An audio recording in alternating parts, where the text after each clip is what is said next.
Assalamualaikum warahmatullahi wabarakatuh. Saudara-saudaraku yang saya cintai, saya banggakan. Saya baru saja menerima WA dari salah satu kiai di Banyumas yang intinya beliau mengatakan ini bagaimana kasus polemik habaib ini PBNU bagaimana? Sepertinya kok PBNU tidak berubah sikapnya, justru semakin terang, semakin jelas membela para habaib.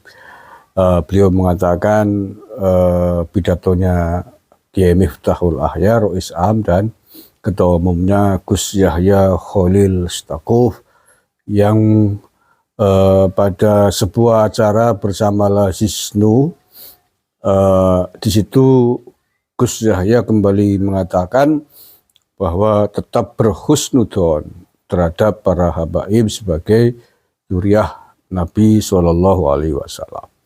Yang oleh karenanya kemudian salah satu dari habib itu diangkat menjadi ketua Lazisnu PBNU. Nah, pidatonya Gus Yahya ini sebenarnya bukan baru ya, tapi sudah beberapa minggu yang lalu. Kembali kepada Pak Kiai dari Banyumas tadi, saya katakan bahwa enggak usah bingung Kiai, kita tetap berpedoman kepada kebenaran. Kebenaran tidak bisa dibendung, tidak bisa dihalangi hanya dengan sikap husnudon, berprasangka baik.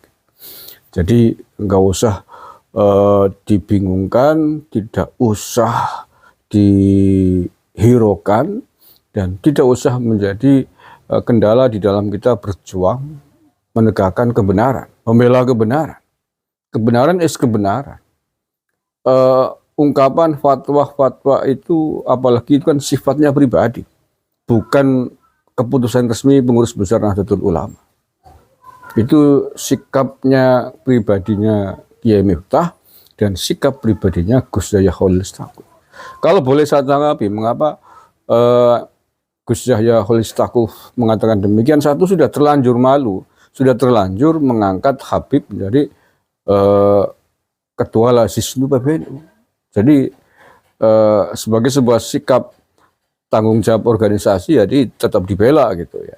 Tapi yang kedua, menurut saya mengatakan bahwa bahwa Bani Hashim, Bani Quraisy itu tidak boleh menerima sedekah, oleh karenanya kemudian mengangkat sang Habib itu menjadi ketua Lazisnu. Menurut saya itu sindiran juga, sindiran kepada ketua Lazisnu itu agar tidak korupsi, agar tidak mengambil yang bukan haknya atau mengambil sedekah dari Lazisnu itu, karena sudah terlanjur dicap sebagai zuriyah Nabi. Menurut saya itu diantaranya itu. Oke, selanjutnya adalah kembali bahwa kebenaran adalah kebenaran. 1000 kali Kiai Miftah, 1000 kali Gus Yahya berhusnudon mengatakan Habib itu zuriyah Nabi SAW, tidak akan pernah mampu menggugurkan kebenaran tentang siapa sebenarnya mereka itu. Sekali lagi, 1000 kali difatwakan, tidak akan pernah merubah peta, tidak akan pernah mengubah ketidakpercayaan warga NU di seluruh Indonesia hari ini, yang mayoritas sudah tidak percaya lagi kepada para habib sebagai zuriyah Nabi. 1 juta kali Anda mengatakan bahwa gula itu rasanya pedas, tidak akan pernah merubah kepercayaan orang bahwa itu adalah gula palsu. Gula itu manis, bukan pedas. Iya, tidak akan pernah mengubah jati diri gula menjadi cabai hanya gara-gara Anda mengatakan gula itu pedas. Itu bukan gula, itu cabai. Tetap itu gula. 1000 kali Anda mengatakan bahwa cabai ini rasanya manis, tidak akan pernah mengubah esensi pedasnya cabai. Cabai tetap cabai, gula tetap gula. Jadi mohon maaf, saya lagi mohon maaf, 1000 kali Kiai Miftah mengungkapkan, menyampaikan tentang rasa husnudon dia tentang para habaib ini dikatakan sebagai zuriat Nabi. Kebenaran tidak akan pernah berdusta, kebenaran tetap kebenaran, tidak akan pernah mengubah esensi bahwa para keturunan imigran Yaman ini adalah keturunan Nabi. Tidak akan pernah merubah, tidak akan pernah membuat mereka menjadi keturunan Nabi. Keturunan mereka, keturunan dari keturunan warga pengungsi Yaman, tetaplah keturunan orang Yaman yang sampai detik ini tidak bisa membuktikan diri sebagai keturunan Nabi. Bahkan semakin hari semakin jauh saja mereka dari ciri-ciri zuriyah Nabi besar Muhammad SAW. Jangankan Ahlul Bait, keturunan Nabi saja bukan. Mereka seringkali kor-kor Ahlul Bait, hormati Ahlul Bait. Ya, kita menghormati Ahlul Bait Nabi, tentu. Ahlul Bait Nabi kan tertentu, hanya Kanjeng Nabi, putrinya Siti Fatimah, kemudian Sayyidina Ali, dan putranya Sayyidina Hasan Husain. Itu Ahlul Bait namanya. Kebawahnya adalah zuriyah, keturunan. Orang-orang keturunan Yaman ini, para habib ini, keturunan Nabi saja bukan, jangankan Ahlul Bait. Itu dia. Dan itu tidak akan pernah dirubah hanya dengan sikap husnudon atau berprasangka baik. Sekali lagi, itu tidak akan pernah bisa dirubah hanya husnudon.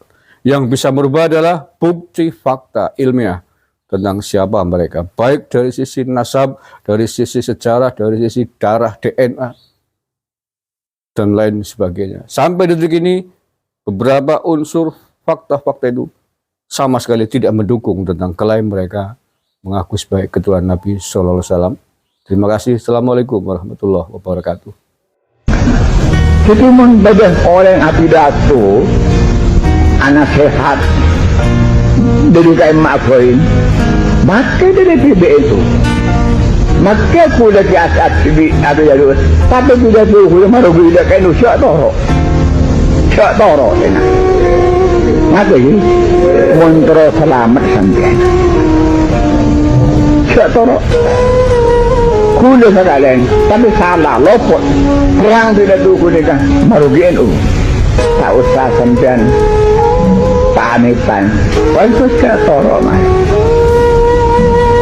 Pak Bibi, Pak Abdurrahman Wahid, Pak Mahbub, Pasirah, mun marugi, saya tahu.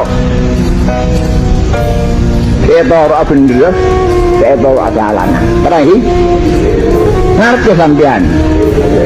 Nah gini ya. Atau merugi pesantren nah.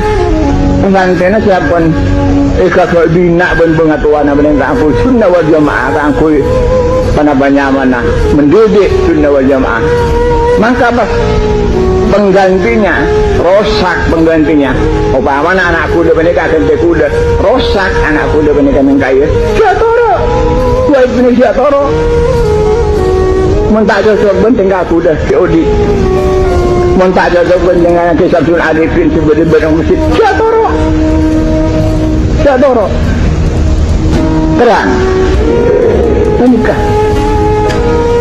siatoro melana membeda pidato siapa NCI wah pon PB benar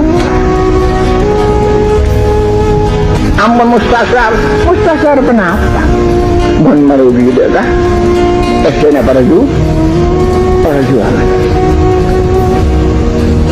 mata kasar sampai mereka begitu banyak mungkin kesasar